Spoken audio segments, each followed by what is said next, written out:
Hey, I'm Courtney Brooke, and this is Hustle for Happiness podcast.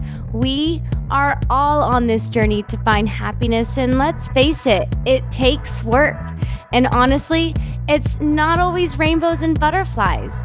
This podcast is dedicated to helping you navigate life and cut through the noise. As a certified life coach, recovering perfectionist, and survivor of the foster care system, I'm all about keeping things real. With my unique outlook on life that is truly infectious, we cover everything from achieving happiness and optimal self-care to stories of those sharing their wisdom and expertise. Thank you for showing up for yourself. Now, let's get started.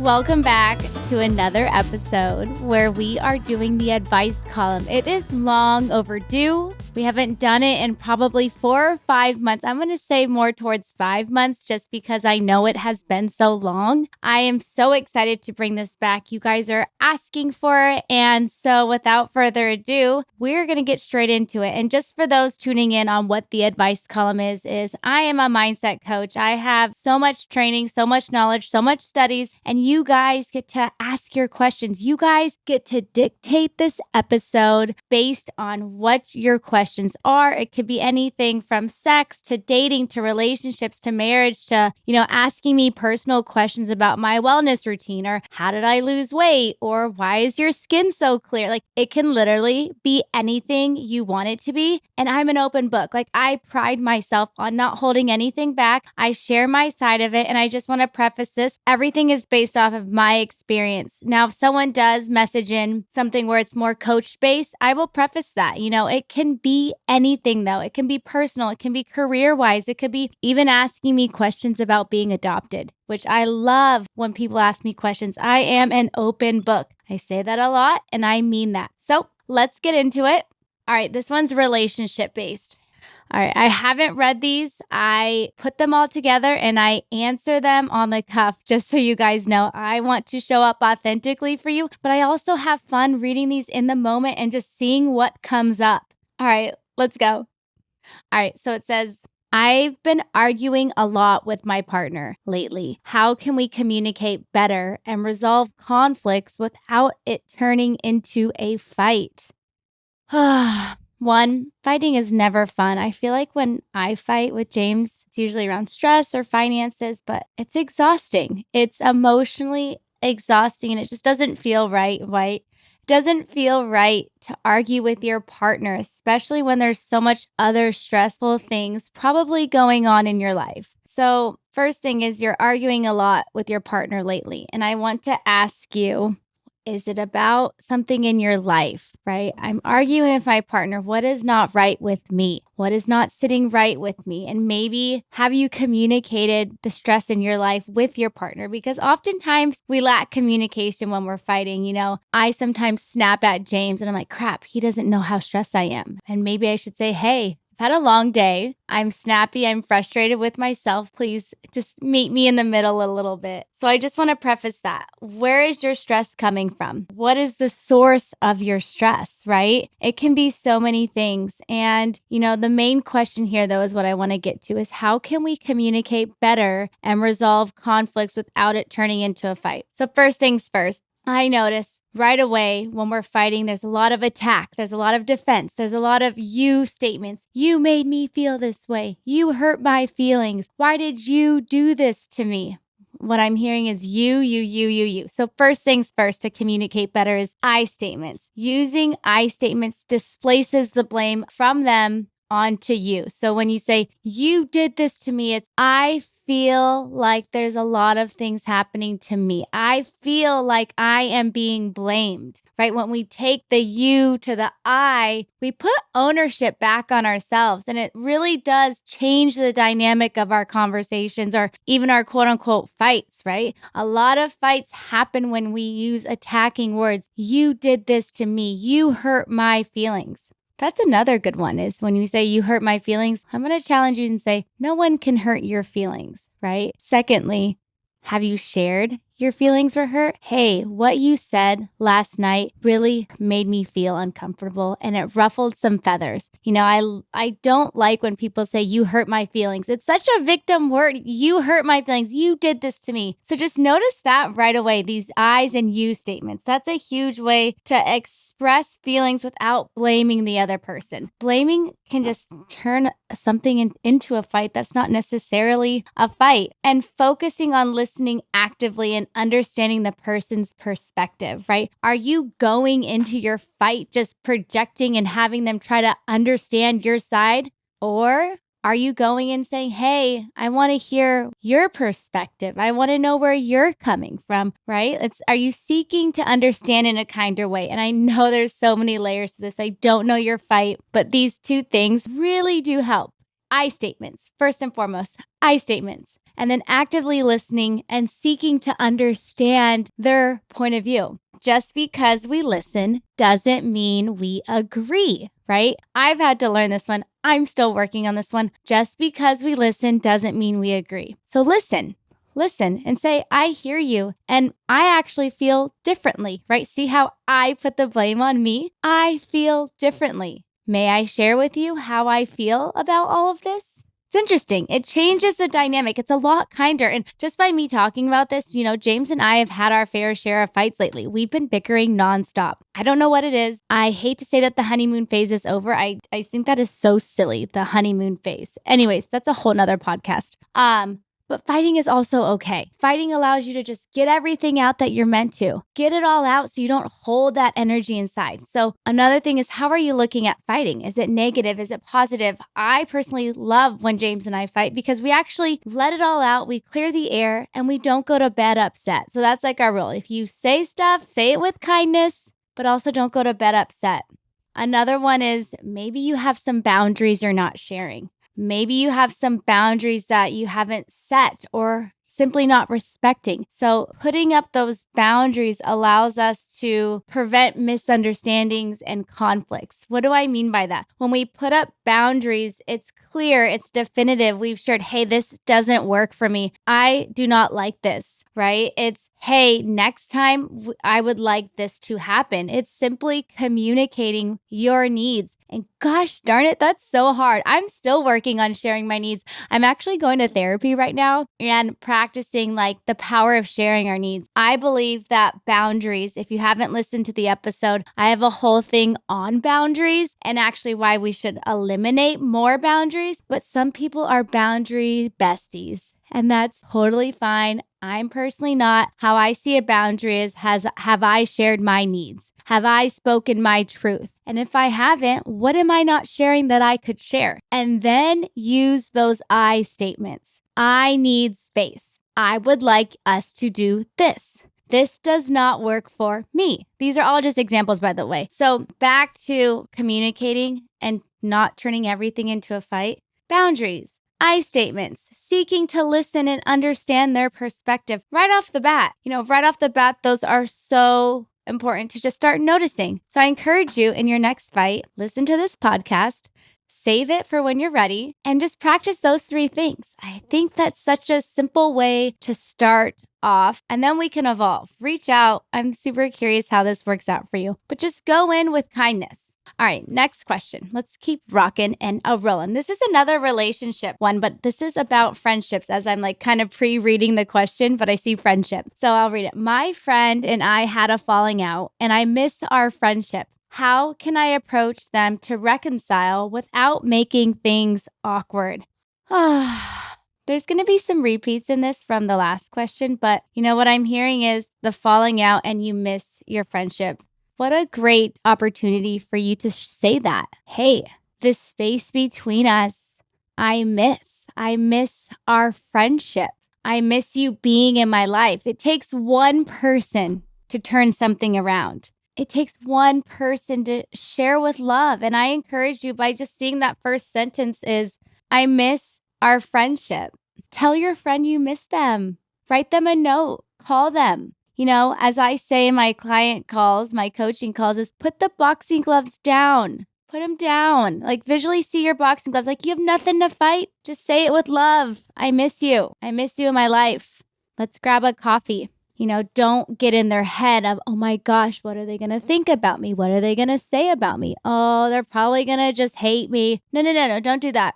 This is about your peace, right? This is how can we bring love into this situation? It's like my motto. How can I bring love into this situation? Tell them you miss them. Tell them you love them. It's up to them what they do with it, but get that off your chest. You've said your piece. Gosh, that sounds so good. I can't count how many times I had to be the person that said I miss you, or, I'm sorry, or hey, it feels weird that we're not talking and I don't like this feeling. It's okay to admit. That's vulnerability. That's some real self-care shit right there. You know what I'm saying? Like admitting that you miss someone. Gosh, that's like almost like standing naked, right? Like it takes one person. It takes one person to just start. And we start today. You don't have to say anything else but, hey, I miss you. Keep it simple. The second part of this question that someone sent in was, how can I approach them to reconcile without making things awkward?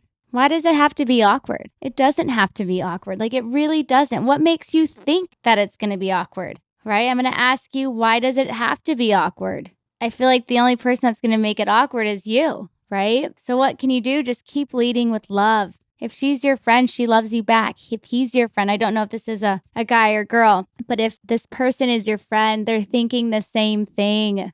That's my advice for you. This is the start of many. I'm sure there's so many things in your life where you've approached with the mindset of, oh my gosh, this is going to be so awkward. What are the things in your life have you said that and it actually wasn't? Right? Like seriously, think back at a time when you're like, wait, this wasn't as bad as I thought. Oh my gosh. So just do it. Rip the Band-Aid off. I'm excited. Let me know. Please let me know how this goes. I'm really excited for you. All right, let's keep moving because I usually don't get through a lot of questions on this, but we're already 2 down. We're just keeping it short and sweet today.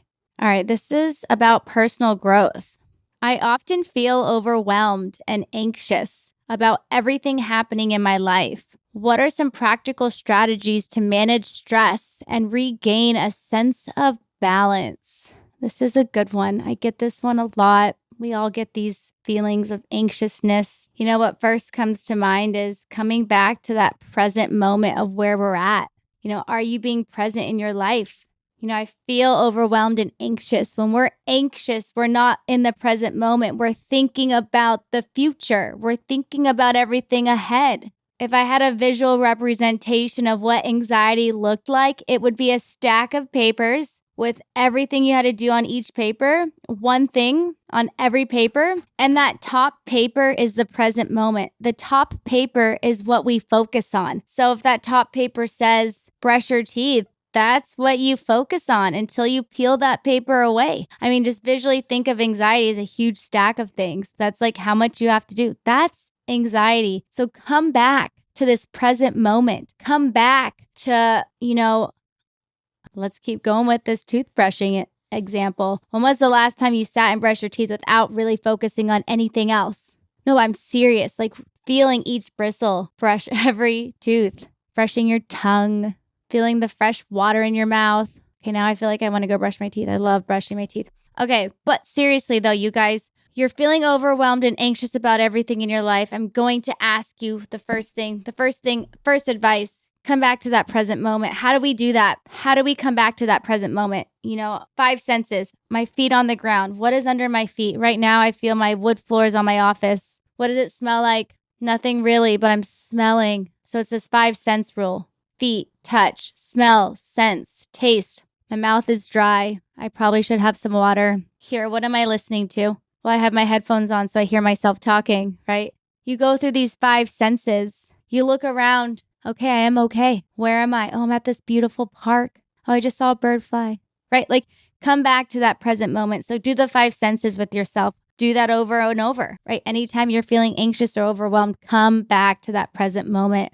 Another one that I love is, to manage anxiety and overwhelmment is, people say breathing, people say exercising, but sometimes those moments are like right away, like, what the hell do I do when I am so anxious, so overwhelmed? I take off my shoes and I go outside and I walk on some grass. If I was in San Diego, I would go to the beach and walk on some sand. Point is, get grounded. You got to get grounded.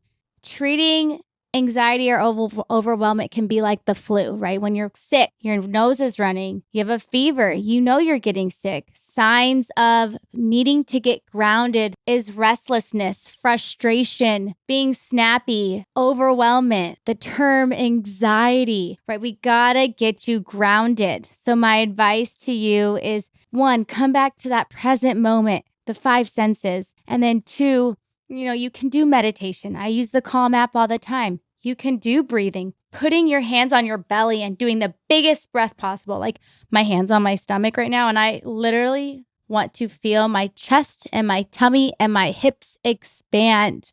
We talk about this with Megan Jensen on pelvic floor therapy and how much breathing, even Johanna, we've talked about it. Breathing is so crucial to managing our stress, our anxiety, our overwhelmment. But for me, like I'm an outside girly. I want to take off my shoes and walk on some grass. I couldn't do that much in Chicago during the winters, but I found other ways. Like I love taking just a shower. I do a 2:00 shower sometimes and I shower and I put on my favorite song and I just stand there with the water hitting my body. Grounding looks different for everyone, and managing anxiety is not just about popping a pill and hoping it all goes away or having a drink. There are ways to manage our anxiety without increasing our anxiety or delaying our anxiety. I love a shower, not a cold. I'm not saying cold showers. Guys, I don't do cold. Shower. What is another one? If you're in traffic, like say you're sitting in traffic right now listening to this podcast, one, I love you for listening, but two, put your windows down, put your favorite songs on, put a song on that brings you back. Or for me, like Rascal Flatts on blast, windows down, just singing at the top of my lungs. Processing our emotions looks different for everyone. Discover that. Experiment with how you can navigate your own anxiety, but have fun with it. There are so many ways to navigate stress. There's so many ways to navigate anxiety. Mine is more holistic approach, music, showering, grass. I like to feel. I just realized I'm a feely girl. Like it breaks the concentration right away. Going for a walk, doing 75 hard, and now doing it. This is for the third time. I actually failed the third time. I haven't talked about it yet. I don't know when you guys will be hearing this episode. I didn't pass 75 hard. That's a whole nother thing. You can ask that on the next advice column. But I love walking. Like I discovered walking 3 years ago. And when I have cravings or anything like sugar or stress or anxiety, go for a walk. Go for a walk. When in doubt, walk it out. But seriously. All right, those are some tips. Try those. Let me know if those work for you. If not, let's keep working together. I want to know how I can help. Hey everyone, I am really moved to interrupt this episode with something that's been on my mind. You see, I recently received a message from one of our listeners. Let's call him John. He originally reached out to me for marketing advice, but our journey together took an unexpected turn. John shared, "Thank you for helping me experience life better. I appreciate your guidance and your gentle challenges. What a beautiful ride it has been." His words really struck a chord with me because they highlight the incredible impact that coaching can have on our lives, like how it can shift our perspectives and open up new possibilities. So here's the thing. I want to extend a special offer to you, our Hustle for Happiness community. As a gesture of gratitude, I am personally offering a complimentary coaching session. No strings attached, just a chance to explore how coaching can support you in your own journey. So if you're curious or feeling stuck, click the link below to schedule your session whenever you're ready. Let's chat and see how we can make your ride through your life even more beautiful. Thanks for listening and allowing me to share this with you. Now, let's get back to the episode. All right, this is a confidence question. I struggle with confidence and find it hard to believe in myself. What steps can I take to boost my self-esteem and start believing in my abilities? One, my heart goes out to you. Confidence is a big one, and it's a forever journey. It's not like you wake up one day and you're like, I'm confident, I'm cool, I rock this school. Bring it on, but I totally forgot the lyrics. Okay, struggling with confidence isn't fun, but I want you to know that it starts with the thought.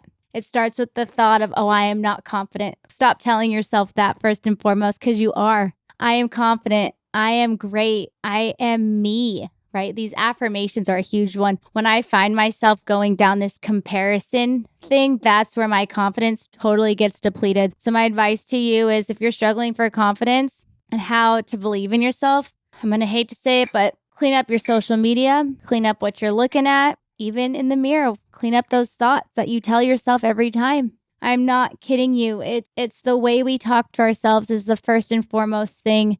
We have the power to change the way we think. And you wake up every day saying we start today, right? But it's the mindfulness. What thoughts am I telling myself? It's the mindfulness and the awareness. Oh, I'm doubting myself again. Oh, I'm judging myself again. So a technique I like to share with my clients when it comes to this negative self-talk is say you are judging yourself. Like you're looking in the mirror and you're like, oh, you don't look good in this top. If you just lost weight. I wish my hair was longer. You know what I'm talking about. Oh, my car isn't cool enough. Anything. Like it could be literally anything. Like my nostrils are too big, right? Can be anything. Point is, you say judging, judging, judging, judging, judging. You use one word and you just lay into it. Judging, judging, judging, judging. And you use that technique. So say you are sitting in line and you start looking at someone's shoes. Judging, judging, judging, judging. Like these little trigger words can really help, right? Or say you're distracted easily. Distracted, distracted, distracted, like over and over in your head. Use that as a tool. That's one of my favorite tools, especially in like the comparison game where I'm like comparing.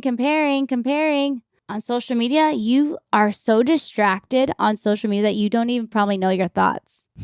It's not kidding. I tried it one day and I'm like, oh my gosh, I was totally judging myself the whole time of what I'm not. I'm like, get off this. Unfollow accounts that I find myself just feeling like shit after leaving.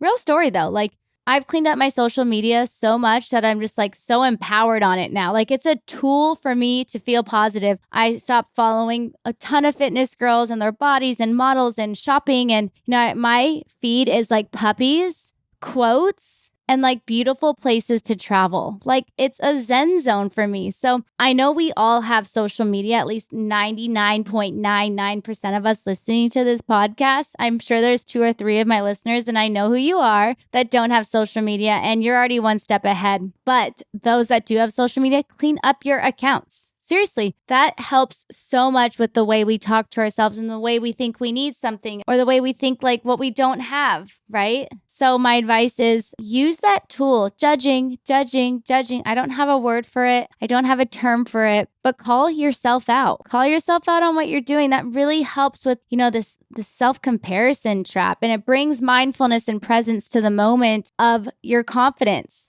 Right? Second part of this question was, what steps can I take to boost my self-esteem and start believing in my abilities? Like I said, it starts with that self-talk. It all is connected. You are you, and that is your superpower. That's what I say to myself every day. Every day I start judging myself. So try those things. I think first and foremost is just the way you talk to yourself. You're all you got. Be kind. And as I say to James when he's negative about himself, I say, hey, stop talking about my friend like that. But seriously, you're my friend too listening. And if you have a negative thought, I'm going to tell you to stop talking about my friend like that. I mean it. All right. Health and wellness. I love how these are organized. My assistant did so good. All right, these are health and wellness. 2 questions. I think we have time for 2 questions. Okay. I want to start exercising regularly, but I'm not sure where to begin. What are some simple workouts or tips for beginners to get started and stay motivated? Gosh, this is a loaded question, but I've been on my journey for 5 years now. 5 years, I really started to change my life in terms of health, fitness, the way I even looked at health and fitness. I used to go to the gym, say, oh, I'm going to the gym so I can make room for more food. I'm not kidding you. Like I used to go to the gym thinking, oh, I'm supposed to go to the gym so I can eat more later. Gosh, I'm sure there's some of you that think that. And gosh, I'm so glad we have connected because as my thought process has evolved, I'm going to the gym for my mind and body, more my mind. It's like my therapy. And so that being said is, where do you begin? Find an exercise that you love. Not that you see on Instagram or, see someone else doing, but maybe just start with finding something that's like, oh, that looks like fun. Like, make it interesting, like, learn something new. I've done so many hobbies around exercise. I've done tennis, I've done kayaking and surfing and snowboarding. I still do. I just do things to be active. My goal is to really just move my body now that I think about it. I'm like, I have 45 minutes to move, whether it's walking to dinner or going on the Stairmaster or lifting or whatever. I do all kinds of things. But my thing for the beginners to start is find one that is very interesting to you.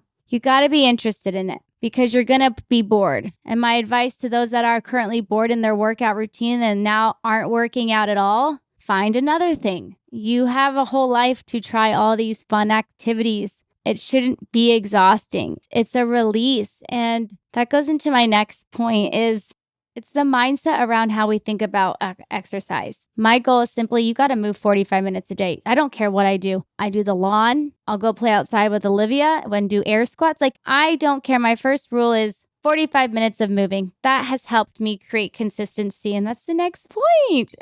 Consistency. That has really helped me. I grew up in an environment where I was not consistent. I was moving home to home. I was in foster care. And then fast forward into college, I was constantly working and practicing for cheer. And I did competitive cheer in college, and those schedules were demanding. So I guess that was exercise. But now I'm thinking about my adulthood and living with James. And I gained probably 10 pounds with James. Not going to lie, we were moving around, traveling so much with the plane and flying to all these different places. And I didn't have a routine.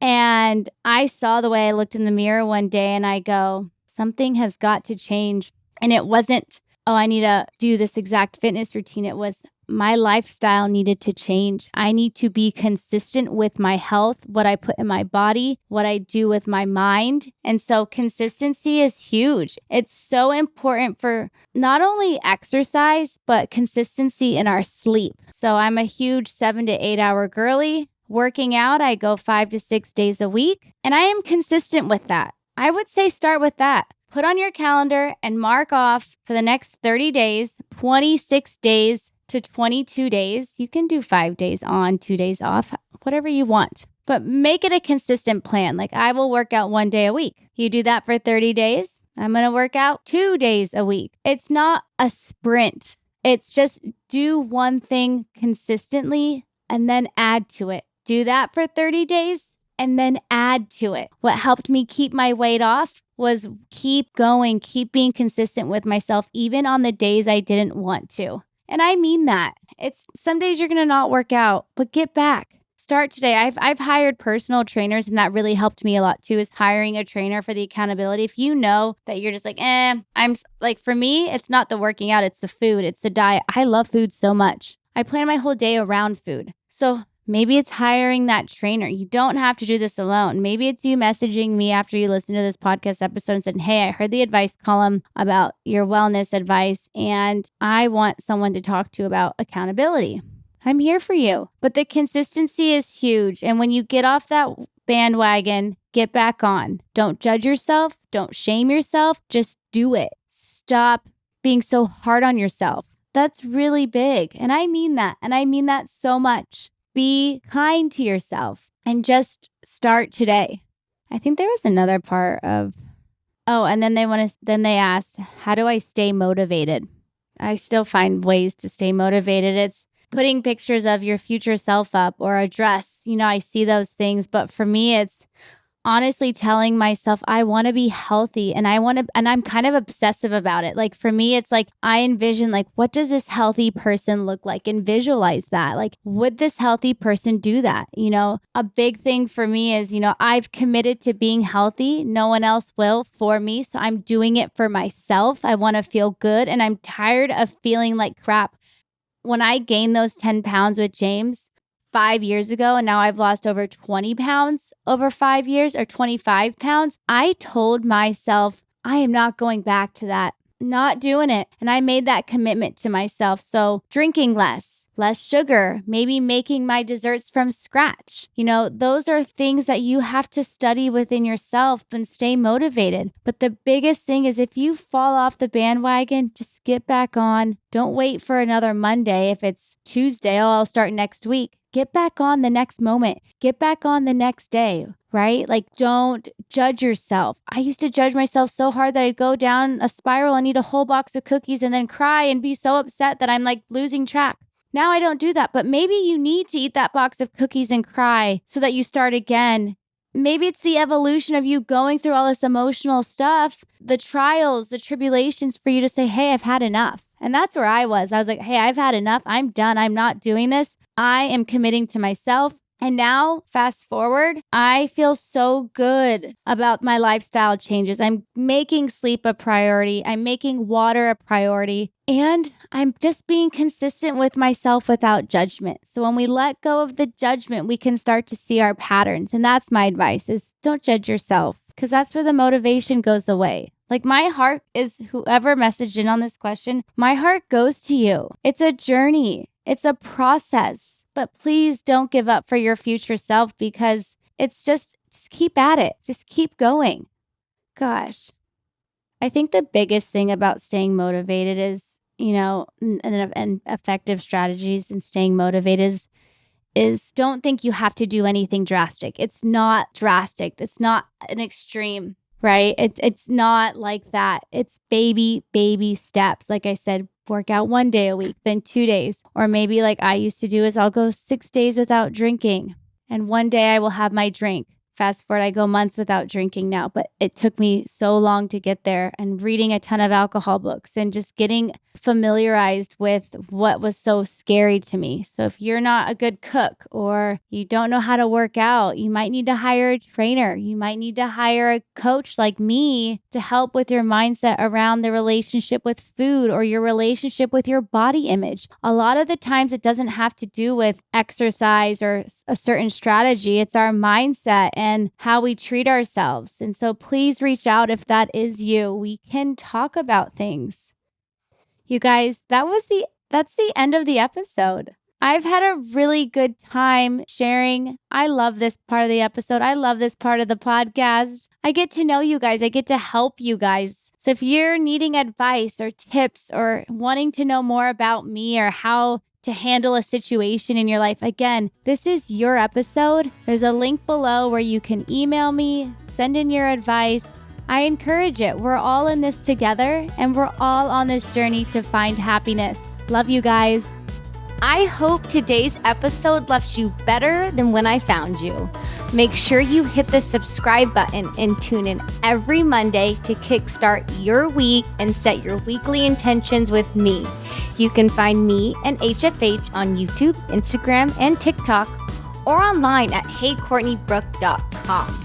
I firmly believe in the power of sharing. If you know someone else who would benefit from this podcast, please share it with them. And remember, when you work on you, I get to be there.